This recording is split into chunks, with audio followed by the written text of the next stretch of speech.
Salut les petits padawans de Cubase, attention ça se complique, on passe à enregistrer une piste MIDI dans Cubase. C'est parti. Donc, première façon la plus simple de créer une piste MIDI, c'est de créer une piste instrument. Donc pour ça on va dans l'onglet Médias, on a le choix entre VST instruments et effets VST. Et les effets VST c'est les plugins d'effets comme les flangers, chorus, etc. Les VST instruments, donc c'est les synthétiseurs virtuels, les batteries virtuelles, etc.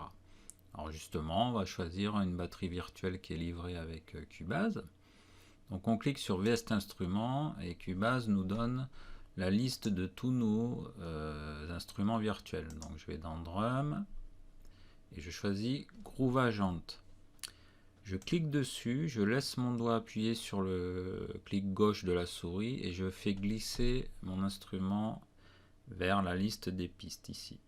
Je vérifie bien que le trait est épais et double et je peux lâcher mon clic de souris et la piste est automatiquement créée. Donc on vient de créer une piste instrument MIDI qui pointe sur l'instrument Groove Agent. Comme pour les pistes audio, en haut on a l'entrée de la piste, en bas la sortie. En bas la sortie, qu'est-ce que c'est? C'est Groove Agent évidemment, puisqu'on vient de créer un instrument MIDI qui pointe sur Groove Agent. Et en haut, on va choisir notre contrôleur. Donc là, je vais jouer avec mon mini clavier Akai les touches pour jouer de la batterie dans Groove Agent. Je sélectionne MPK Mini. Et donc, si je veux éditer l'instrument Groove Agent, c'est-à-dire lui charger un kit de drum, s'il n'y en a pas par défaut, je clique sur le petit clavier dans l'inspecteur de piste ici. Ça va lancer l'interface de Groove Agent. Là, on voit qu'il n'y a aucun kit de drum qui a été chargé. Donc, je vais dans la liste des presets. Je choisis un kit au hasard. Le premier, aérosol, là, hop, on le charge, double-clic dessus, et voilà. Je peux les jouer à la souris sur les pads de Groove Agent, mais le but, ça va être d'enregistrer donc notre clavier MIDI. Donc, comme pour la piste audio de tout à l'heure, on se positionne à la première mesure à partir de laquelle on veut enregistrer. D'enregistrer au métronome quand c'est de la batterie. Et donc là, je clique sur enregistrement pour enregistrer ma petite batterie.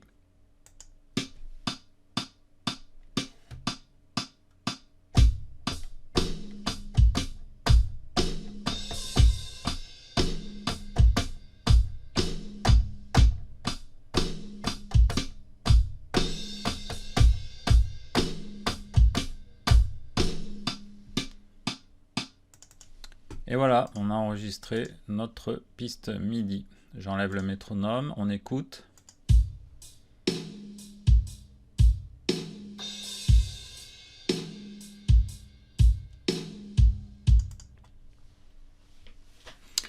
Il y a une deuxième façon donc, de créer des pistes MIDI, c'est d'utiliser les instruments rack. Donc là, on vient de voir les instruments pistes.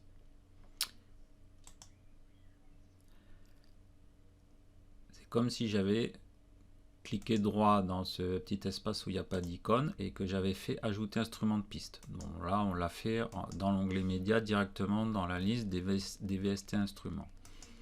Maintenant, je vais créer une piste MIDI en faisant un instrument rack. Pourquoi un instrument de rack? On va vite le comprendre. Je vais choisir un synthétiseur, ce qui est livré aussi avec Cubase, Allion Sonic. Donc là, Cubase demande si on veut créer la piste MIDI correspondant à Allion Sonic. Je dis oui, je crée la piste. Et donc, Cubase nous a créé une piste MIDI, mais cette fois-ci sur un instrument rack. La différence, c'est que l'icône de la piste est à une prise MIDI, alors que sur la piste MIDI instrument, on avait un petit clavier. Donc, quel est l'avantage de créer une piste instrument rack? Alors, les pistes instruments rack, c'est si on veut utiliser le même instrument MIDI pour plusieurs canaux MIDI différents. C'est-à-dire que là, sur 16 canaux MIDI, on va pouvoir enregistrer plusieurs instruments différents. Donc là, on est positionné sur le canal 1, puisqu'on n'a qu'une piste pour l'instant. Donc j'ouvre l'instrument, même principe, le petit clavier dans l'inspecteur de piste. Et là, on voit que dans Allion Sonic, en fait, on peut charger de 1 à 16 instruments différents, c'est-à-dire un instrument par canal MIDI. Et les canaux MIDI vont de 1 à 16. Donc sur le premier, par exemple, je vais choisir une basse pour accompagner ma batterie. Donc, je choisis dans la liste plutôt une basse électrique.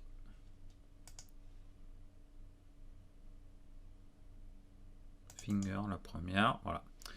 Sur le canal 1, j'ai chargé une basse. Donc qu'est-ce qui se passe? J'ai mon son de basse dans Allion. Et j'ai aussi mon son de basse sur mon clavier.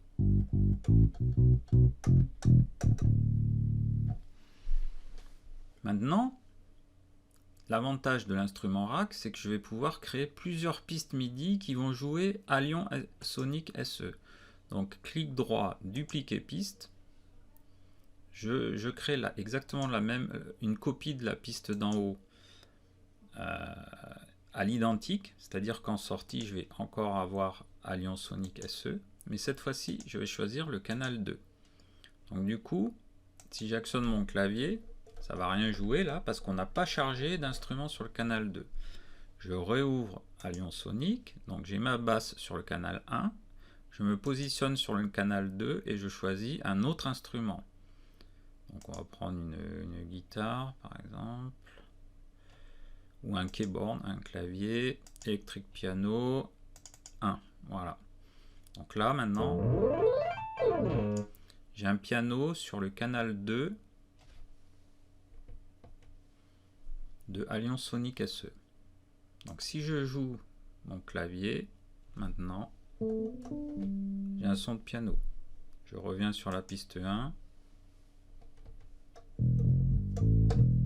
J'ai mon son de basse.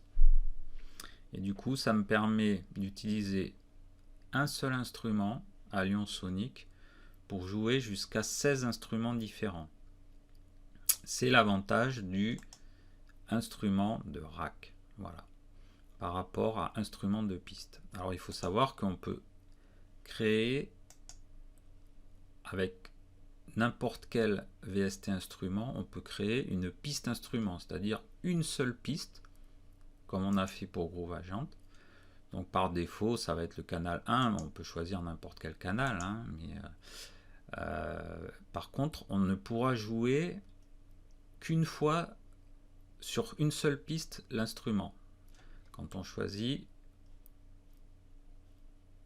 de faire glisser l'instrument de la droite vers la gauche dans la liste des pistes.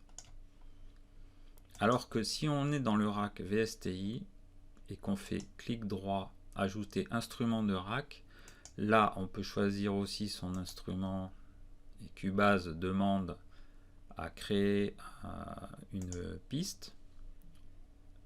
On lui dit OK. Voilà. Et là, dans cet instrument-ci, je vais pouvoir charger jusqu'à 16 pistes. Et il suffira que je duplique cette piste autant de fois que je veux d'instruments et d'affecter les canaux MIDI pour pouvoir jouer tous les instruments à partir d'un seul sur 16 canaux, mais sur différentes pistes. Voilà, bon, ben, je crois qu'on a fait le tour à peu près des bases des pistes MIDI qu'on peut créer dans Cubase. Il reste une dernière sorte de piste MIDI qui en fait devrait être la première, mais je vous la montre en dernier parce que maintenant ça devient plus rare, c'est d'utiliser la piste MIDI simple pour commander un instrument hardware relié en MIDI à votre carte son. Pour ça, il faut aller dans Projet, ajouter une piste MIDI. Donc on lui donne un nom.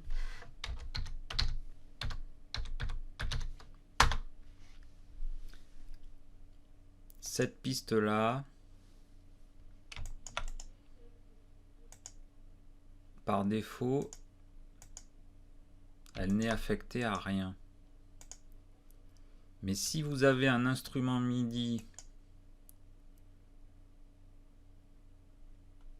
vous l'aurez dans la liste des instruments. Par exemple, le Microsoft GS Wavetable Synth, qui est externe. Voilà, ça me permet de jouer ce synthé qui est dans Windows en fait. Mais on pourrait très bien jouer un instrument relié à votre interface MIDI sur votre PC.